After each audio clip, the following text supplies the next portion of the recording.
Today's guest is Lynne Bowman. She's a 78-year-old grandma, and you would never know it based on her picture and all of her spunkiness.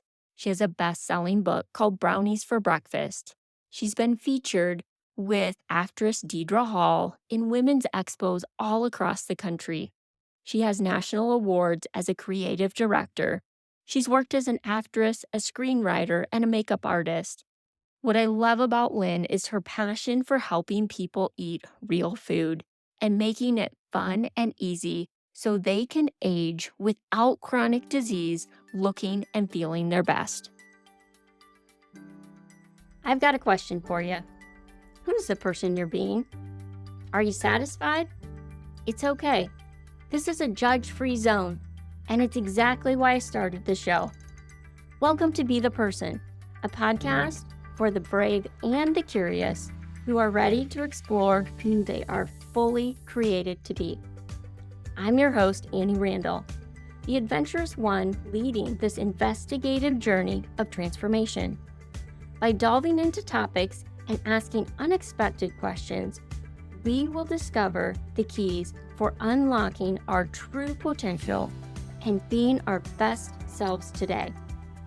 You may be surprised by what you find when you let go of fear in order to discover the answers of becoming the person you were made to be. Welcome to Be the Person podcast. Today, I am really excited to have Lynne Bowman here with me today. And I know many of you are just listening and can't see Lynne, but you would never in a million years believe she is 78 years old. We've already had a little conversation, and she is definitely the grandma that we all wish we had. Welcome, Lynne, to the show. You didn't mention how mean I was, though. So there's that bit that comes along with being a grandma, right? It's, here, I'm going to tell you how you're going to do this. Yeah, I wouldn't say mean, maybe a little sassy, but I love that about you. Okay. All right. All right. Mouthy, cheeky, whatever you want to call it. Yeah, that's me.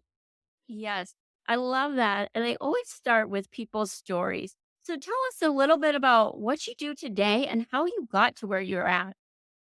What I do today is primarily whatever the heck I want, which is so wonderful, and which is what I want for everyone, which is why I'm out here talking about surviving in good health, being healthy, avoiding chronic disease and reversing chronic disease.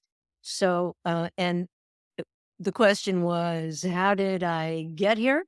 Uh, well, the long way.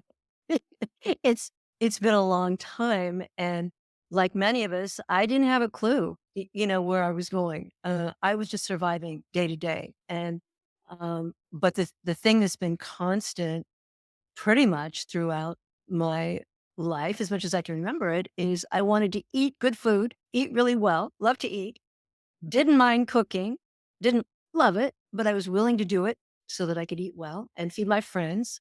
And I discovered early that my friends were all really grateful when I sat them down to a table and fed them good food.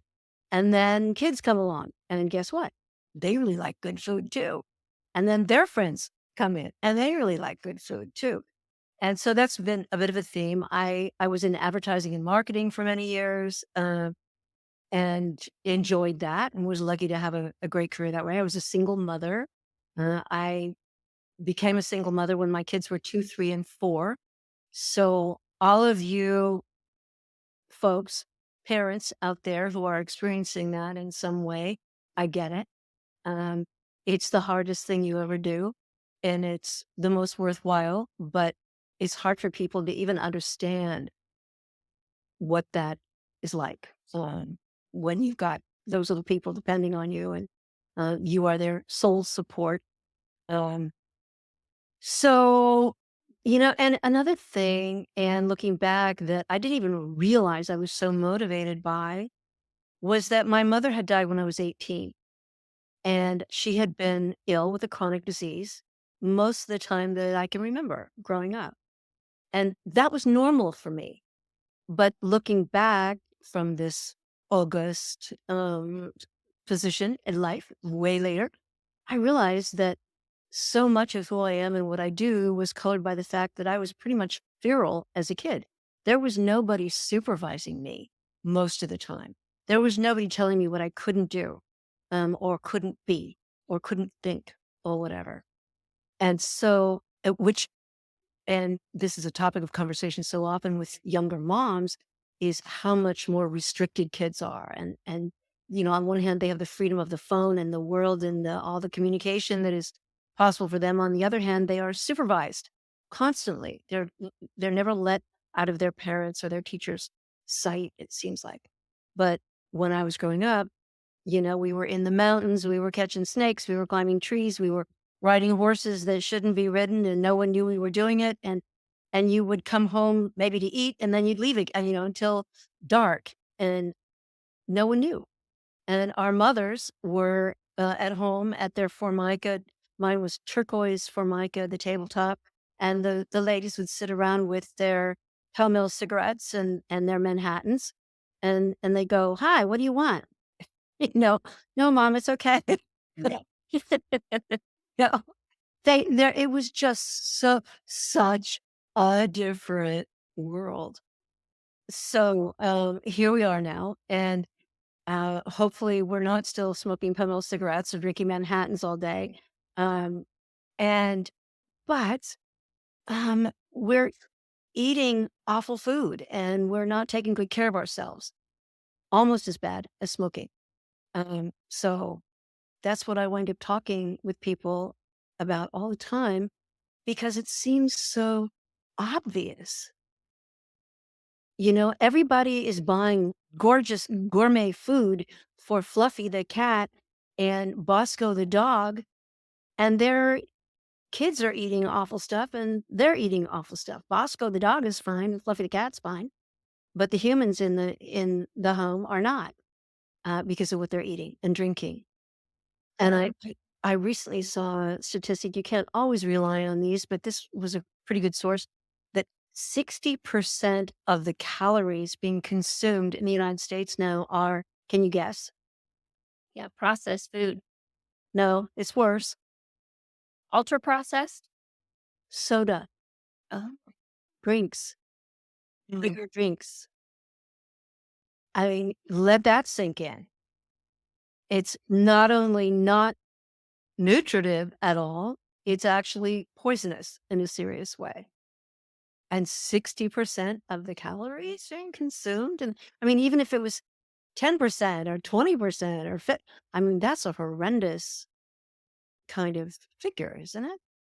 It Uh, is. And I know that now you are so passionate about eating whole foods and really a great diet. I have your book, everyone. It's yeah. Brownies for Breakfast, which sounds a little like, oh, that's not going to be healthy. But when you get the book and you see how that you do all of these recipes, you see that they really are healthy. And the whole idea is it's not deprivation. Yes. I'm not asking you to eat twigs and leaves only, or whatever. Although you would think so, reading some stuff and seeing some stuff on YouTube, that's what was left for you.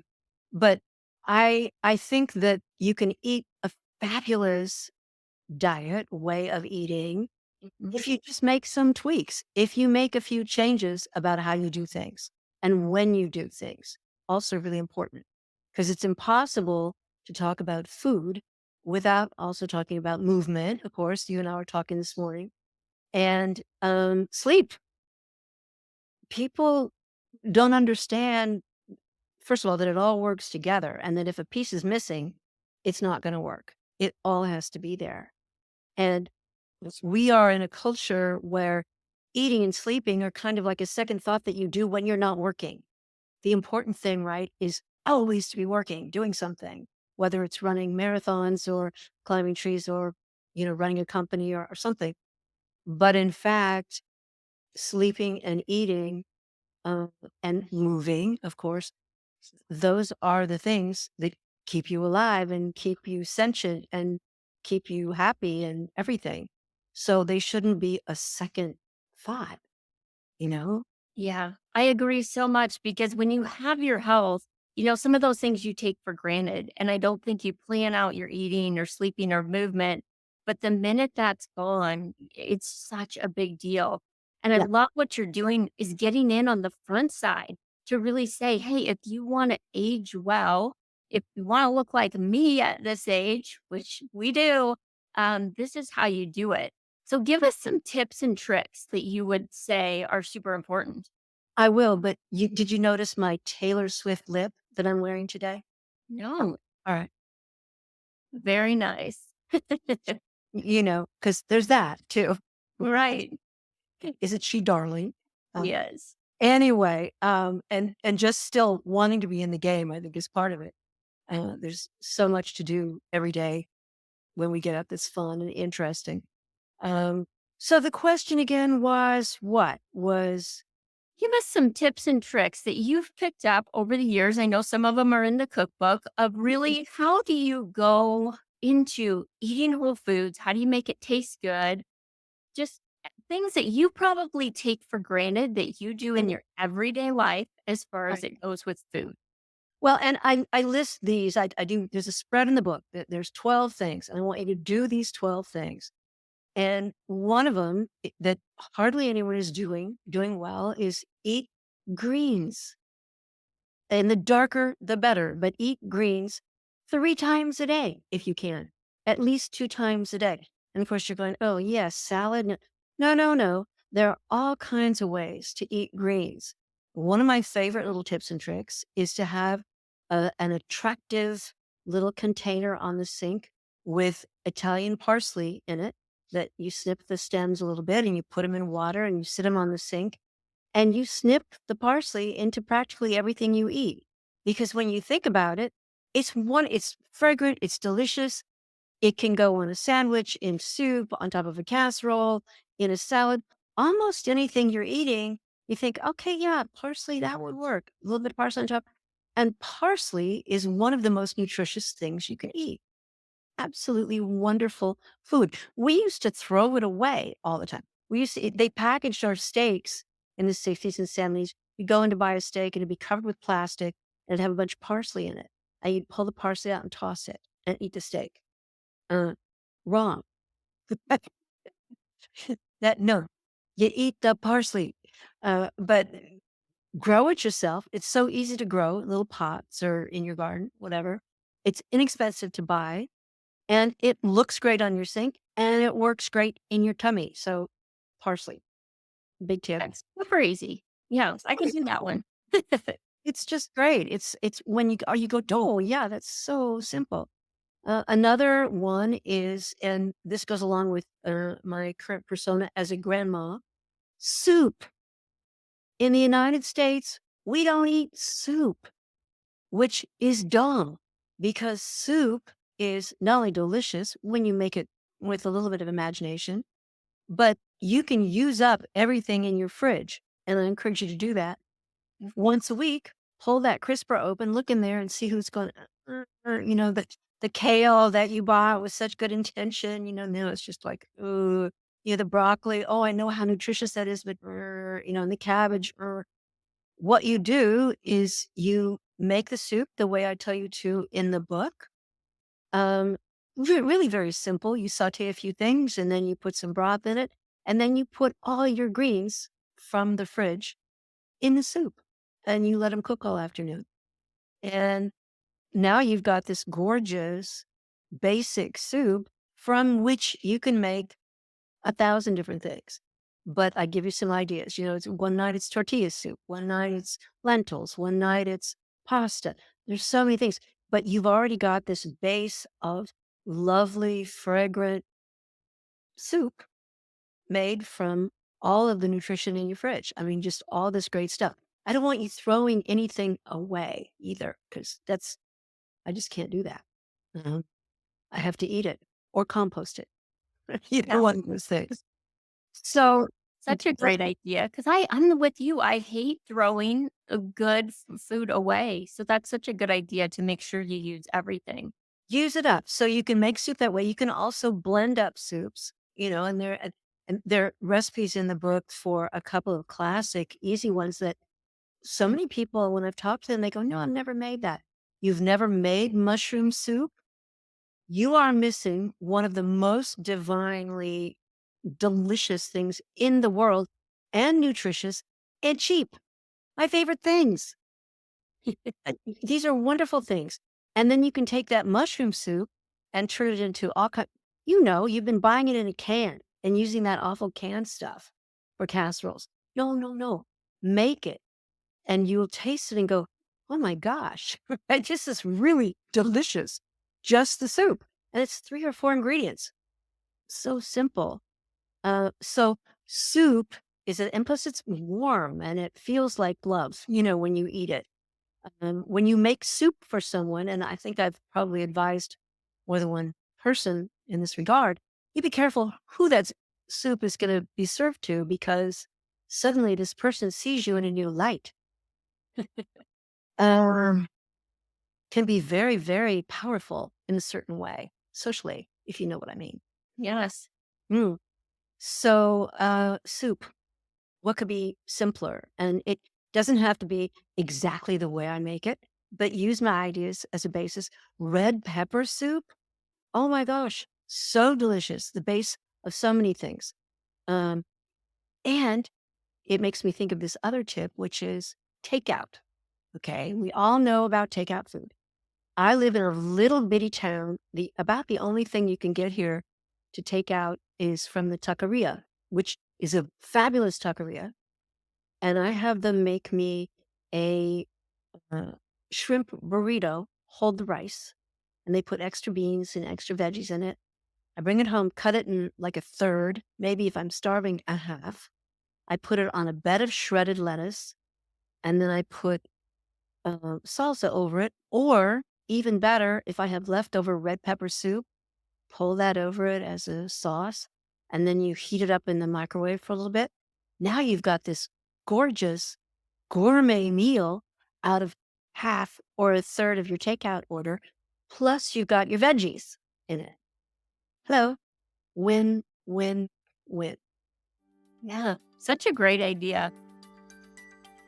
Do you want a place that will deliver healthy things right to your door? Thrive Market is an amazing place to find so many healthy snacks, staples, and so much more. Many of the things Lynn references today, you'll be able to find at Thrive Market. They're giving our listeners 40% off with the code in the show notes. I love so many tips. And when I was looking through, I haven't made anything yet because I just got this cookbook, but there were several things I marked in order to make. And I love how simple and easy you make things. Yeah. And one of the things that you really talk about is getting rid of processed foods and sugar in your diet. And you do a lot of sugar substitutes. Will you tell us a little bit about those? I will, and I'm happy to. And I don't eat sugar. I absolutely don't eat sugar. And I advise that for anybody who wants to be healthy, the more you know about sugar, the more you know, a little bit even, no good, no bueno. Just don't. You don't need to. And when you quit sugar, things begin to taste different to you. And there is a lot of science behind the fact that your saliva actually changes chemically. And so things do taste different to you. And when I taste things now that are made with sugar, they're overly sweet. It tastes funny and it leaves a funny taste in my mouth. The sugar substitute that I highly recommend, most highly recommend now, and this has evolved over years because newer things have become available. Then a news story comes out, this is poisonous, don't eat this anymore, it's going to cause cancer. Um, I have 2 or 3 things that I recommend, but my favorite is allulose. Terrible name, awful name, sounds really awful. It's a rare sugar made from real food. Rare sugar, meaning that it is not a commonly manufactured, not commonly made from food, but it is made from food and it looks and tastes very much like cane sugar. You can get it in different grinds, whether, the powdered sugar, the granulated, you can get it in white, you can get it flavored a little bit, so that it's like brown sugar. Very good. Pricey, little bit maybe. I get mine online. I think I buy some from Trader Joe's too, but mostly from online sources. So, and no calories, no response in your body, no spike of your glucose, nothing. So that allulose, my number 1 recommendation. Number 2 would be monk fruit. which is actually it's konjac fruit, I think. But it's food. It's actual real food, but it has virtually no calories, has a very good flavor. I like it better than stevia. Some people like stevia. I'm not crazy about the taste of stevia. So monk fruit is another one I recommend highly. If you can get it, chicory root is a wonderful sweetener. It's also called, the chemical name is inulin. Um, but chicory root is a little bad marketing.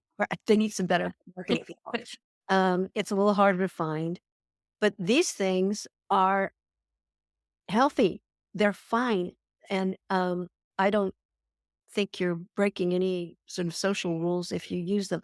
Some people, there's a lot of erythritol sweetened stuff out there now. Some people do have a reaction to erythritol. So rule number one, read the label. Be sure you know what is in the stuff you're eating. And of course, when you do that, you're going to be shocked at sugar being in everything. So, and I don't want you eating any of those things with sugar in.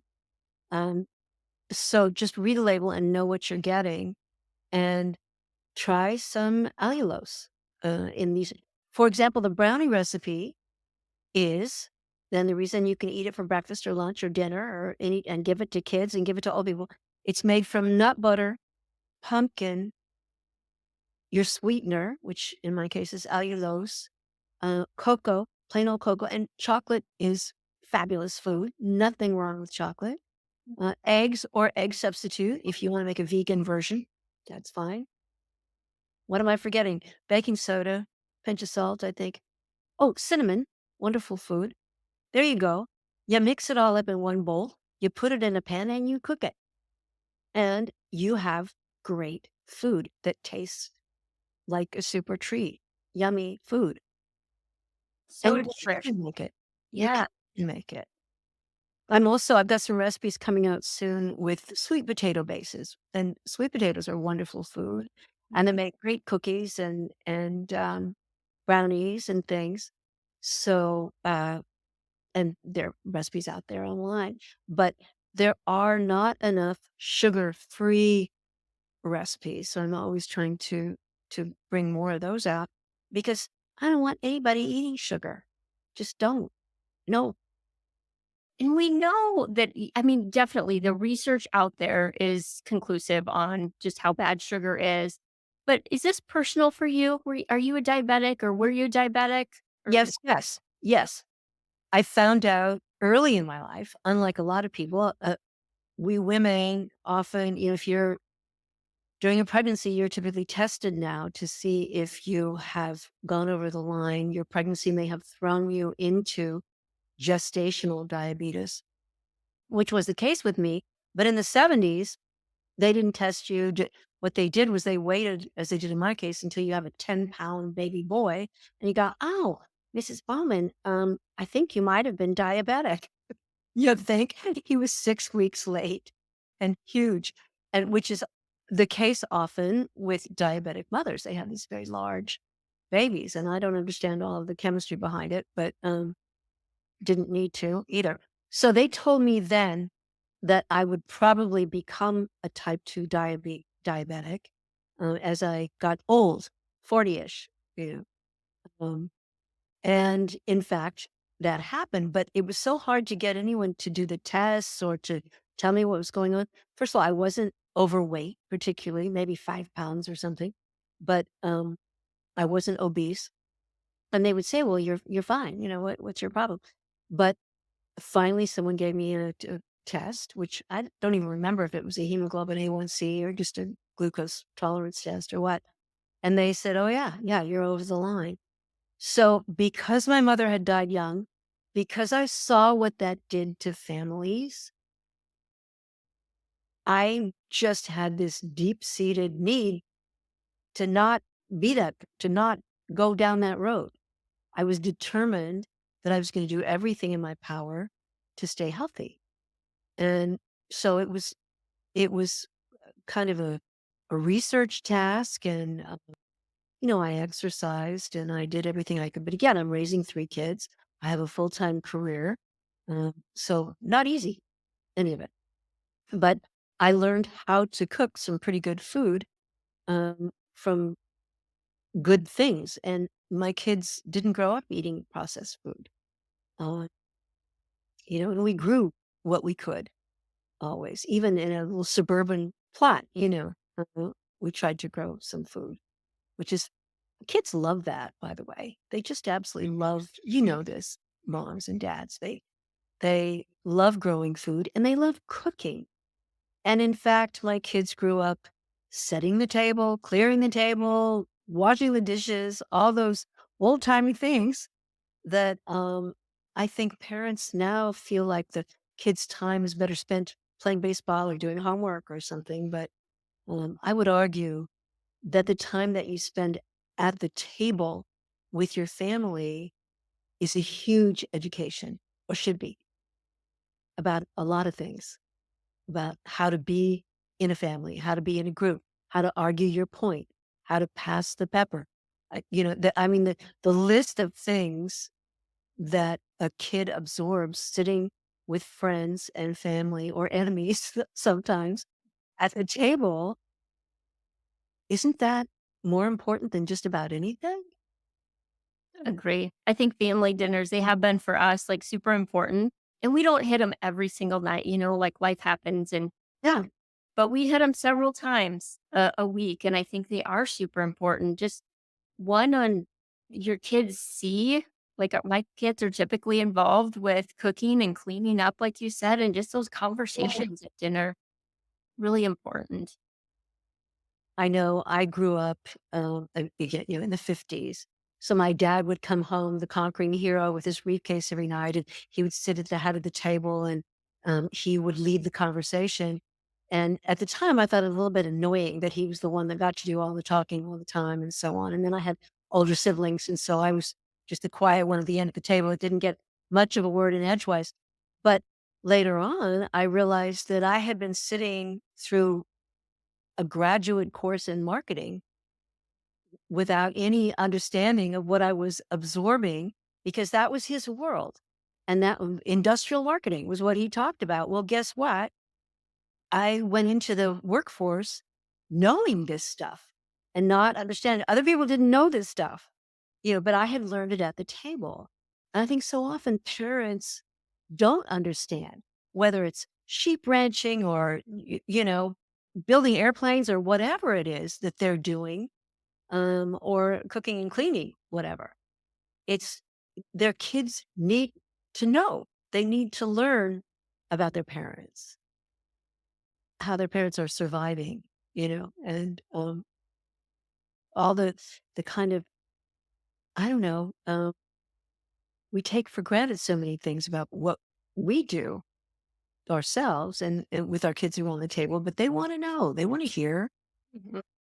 I would agree. I think it's so important. And just as we age, to be there for those conversations. And it's one thing, again, that you've done so well is you're 78, you're doing amazing things, you're super active. And I think, we see chronic illness in the US and it's really taken over. And so much of what is diagnosed now can be prevented. It can be prevented with the right choices, like you said, sleep, movement, and food. Yeah. And we're really, focusing in on food. So tell me a little bit about what do you think eating the right food has to do with chronic illness? If people are like, wait a minute, is that really the case? Can I prevent chronic illness through food? Yes. Like, Yes. couldn't agree Absolutely. more. Absolutely. And this isn't something I'm making up, but there are so many books out there, so many YouTube shows out there. If you're looking for the information, it's absolutely out there. There are some wonderful people in the field. And I don't mean necessarily the bros in the t-shirts with the bare arms talking about the ultimate human diet, kind of thing. I mean, some more sort of sensible people, um, maybe even the muckrakers, the ones who are saying, don't pay too much attention because you've got carnivore and keto and vegan and this and that. What the science has come back saying is that what's referred to generally as a Mediterranean diet, but different. It's just a sensible diet eating real food. Eat real food. That's the diet. So, and that is not going to involve meat every day or fish every day. It's going to involve a lot of vegetables and fruits and nuts and seeds, real things from real plants out there, and some meat, some fish. There's a lot of science around uh, uh, preserved meats being not good for you, shortening your life. I'm sorry, but that's the truth. But also, it's we've learned now how important it is to pay attention to the quality of the meat and the fish that you're eating. When you do eat meat and fish, don't eat factory farmed meat and eggs and fish. You need, if you're going to eat beef, for example, you really do need to know where it came from, who raised it, how it was raised, what it ate, because that's what you're eating. Yeah. So we can no longer just sort of blindly grab a pound of hamburger out of the market and make it into something. I think we just need to pay a lot more attention to the quality of what we're eating and eat a lot more real whole plant foods, and zero processed foods. And of course, okay, what are we defining as a processed? Well, you can argue about that. Um, I eat pasta. I highly recommend some new, for example, the chickpea pastas that are very high in protein. Great basis for a meal, easy to cook, yummy. Um, so you could say, well, that's processed food. Well, yeah, it is, but people have been eating that for thousands of years too. Chickpeas, garbanzo beans, fava beans. Oh, the fava beans are coming in pretty soon. We have a bunch of them up on the hill outside our house. And if you've never eaten fava beans, please try them. Just fresh from the market. You strip the outer coat off and cook just a few minutes. I mean, they just get in hot water for a few minutes, little bit of lemon and salt and pepper, a little bit of ghee on them. Yummy. But that's as good as food really gets right there. I mean, whole, fresh, simply presented and simply seasoned, easy. It doesn't have to be difficult at all. No. And I think it's so true. Like you start to shop differently. Like you go to the store and you think, okay, I'm really looking at the source of my meat. I'm reading the labels for Yeah. what's in here. Like you said, not everything is horrible. Like you can get pasta made from chickpeas that really is good. But there's a lot of things out there where you're like, they have 13 ingredients that you don't know how to pronounce Yeah. that you really shouldn't be putting in your body. So just staying away from that kind of thing. And it is, once you start really reading labels, it's so quick that you go, oh, this has two ingredients in it. This has one ingredient in it. Okay, I get it. It's food, right? Yes. Um, but that, I mean, I get a little tired of hearing myself talk about the craveability industry, but if you're not aware that there are people who spend their careers in buildings in New Jersey or someplace making things taste good that shouldn't. And that's where the big food companies make all their money.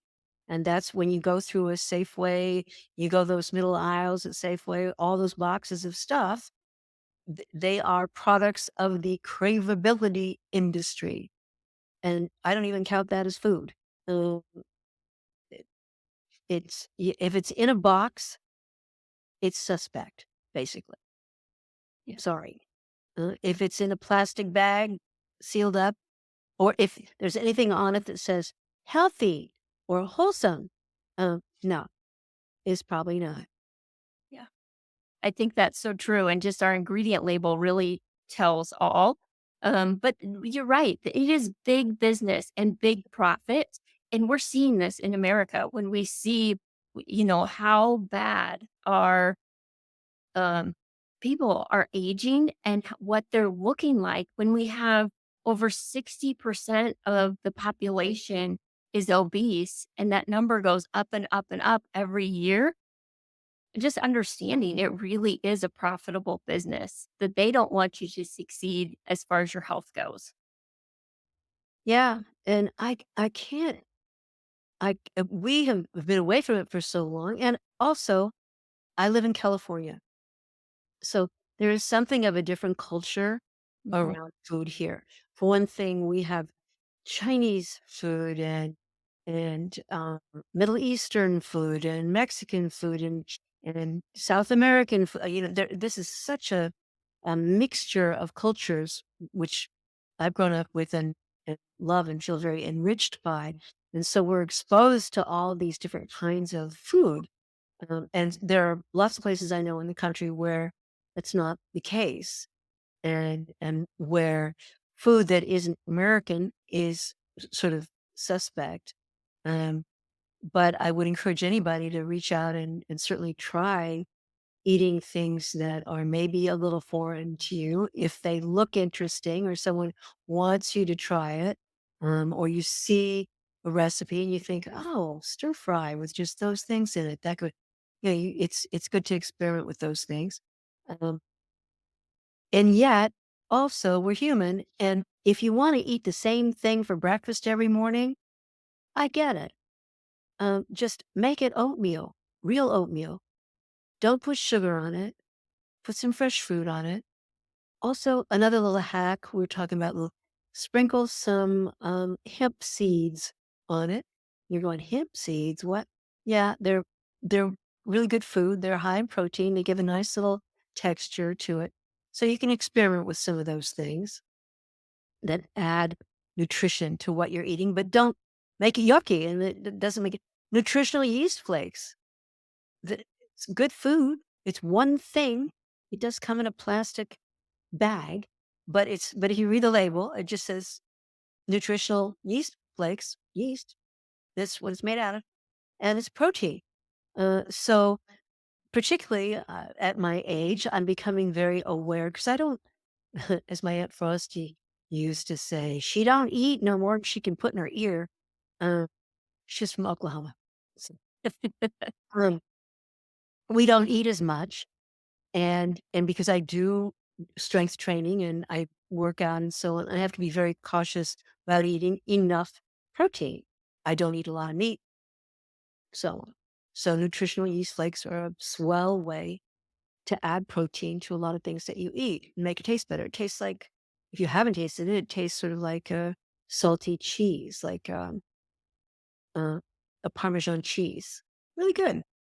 It is really good. About a year ago was the first time I had tried nutritional yeast, and I have tried them on several things. You're right, it gives it that cheesy flavor Mhm. and so good for you, something that I honestly I didn't even know existed. And so it's fun to cook with. And another thing Americans have not eaten a lot of, that and I lived in France for a while, so I fell completely in love with lentils, and back in the day, and they are such good food. They're not expensive. They are high in fiber, in protein, in vitamins and minerals and everything good. You can make wonderful dishes. They can be frozen, sit in the fridge. I just finished some this morning that I'd made. In France, you learn to make cassoulet if you're lucky, which is a wonderful, and there's a recipe in the book. Uh, because beans, beans, legumes, so tasty, so good for you. And Americans, we've got our, everybody eats what? Barbecue beans full of sugar. Yeah. No, no. I love this. Like you're making me like I've really changed the way our family eats over the last few years. But even getting your cookbook and listening to you today, it makes me want to like try some other new things. And it's part of, yeah, just having fun and experimenting. Fun, exactly. And I hope, I mean, another thing, now that you have the book and you can look at the pictures, I want to brag that I took those pictures. And there was no stylist for the book. those are my photographs. And I particularly wanted to do it that way because is there anything worse than following a recipe and it doesn't look anything like that beautiful picture that you saw in the magazine or in the book? So I promise you, my pictures are what you're going to get. But also, I believe that a lot of those foods are so beautiful in their simplicity. There are a couple things, and a lot of people aren't going to be able to see this, but I just groove on the colors of some things like the lemon curd that is so simple to make. Or here's one, rhubarb. Yeah. So I cool.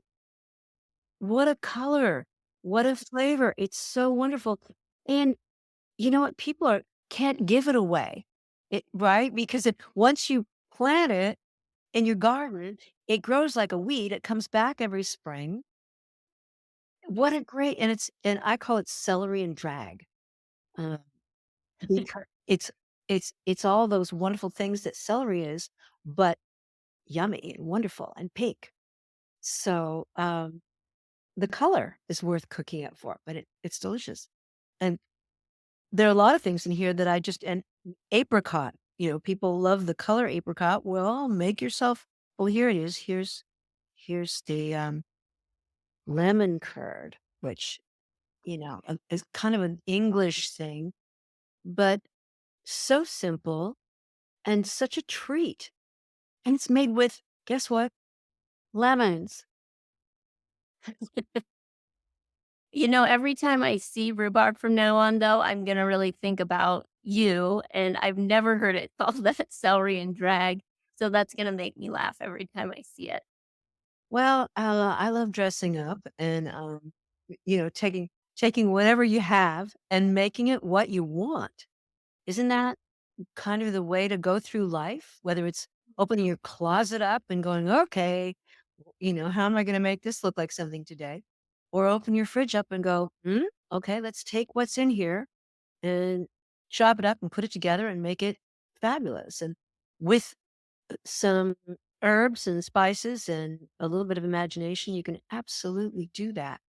But remember, don't give the soup to somebody that you don't really, really want to see again. Good advice. Yeah. Yeah. So if you haven't got the book, it definitely Brownies for Breakfast. You're going to want to get it. It's a lot of fun. Cooking healthy does not have to be hard. It can be super simple. And I'm so glad, Lynn, that you just shared your information and gave us that today. Happy to. Hard to shut me up about it. I'm a believer. And you can get in touch with me easily. Just lynnbowman.com, Lynne. I love hearing from people. Did you try it? Were you successful? I don't do this to talk about it. I want you doing your homework. I want you actually making the stuff.